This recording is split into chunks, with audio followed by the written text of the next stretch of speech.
Hi everyone, today we will discuss an innovative approach in English language teaching known as the post method era. It was developed in response to the rigidity of traditional methods. The post method era highlights the need for flexibility, adaptability, and personalization in the teaching process. So I just finished reading Richard and Rogers' book on approaches and methods in language teaching, and after checking out my colleagues' videos, thanks for sharing, I've landed on the post method as my object of interest. According to Richard and Roger, the history of language teaching has been characterized by the search for most effective way of teaching second and foreign languages. The commonest solution was the adoption of teaching approach or method. Basically, post method is all about saying goodbye to the idea that there is one size fits all when it comes to teaching language.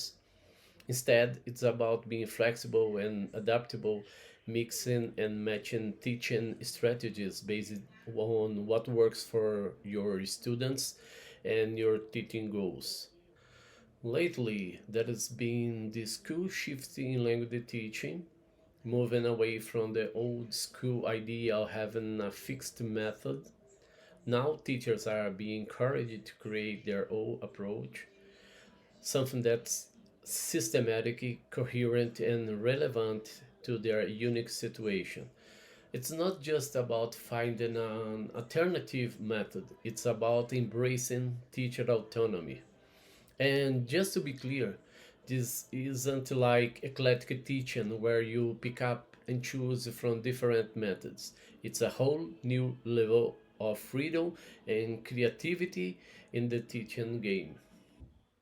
Let's talk about the background. Post method emerged after the gradual dissatisfaction with conventional methods. Prime success of methods lasted up till late 1980s. Eclecticism was widespread post method came to light during 1990s. Post method aimed to break the cycle of methods and signifies teacher autonomy.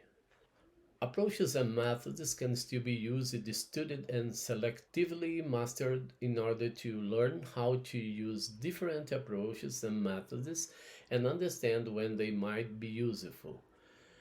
Understand some of the issues and controversies that characterize the history of language teaching. Participate in language learning experiences based on different approaches and methods as a basis for reflections and comparison. Be aware of the rich set of activity resources available to the imaginative teacher. Appreciate the theory and practice can be linked from a variety of different perspectives. Here are some key characteristics. Flexibility. Abandoning the rigidity of a single method, educators can adapt their approach according to the class, context, and specific objectives. Individualization, recognizing the diversity of learning style and students' needs, encouraging personalized teaching strategies. Emphasis on reflection, highlighting the importance of continuous reflection on pedagogical practices, encouraging educators to adjust their approaches based on observed results. Practical examples. Task-based teaching. Rather than focusing exclusively on grammatical structures, it proposes activities mirroring real-world situations, promoting the practical application of the language. Example, instead of teaching only about the present tense, student can engage in a simulated task such as interviewing peers about their future plans naturally using the simple future tense.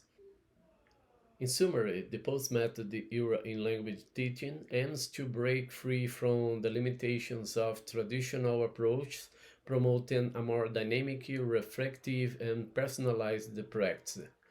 Adopting this approach provides the opportunity to create a more meaningful and effective learning experience for our students. Thank you for the attention, and I'm now happy to address any questions that may arise. Leave your comments, please.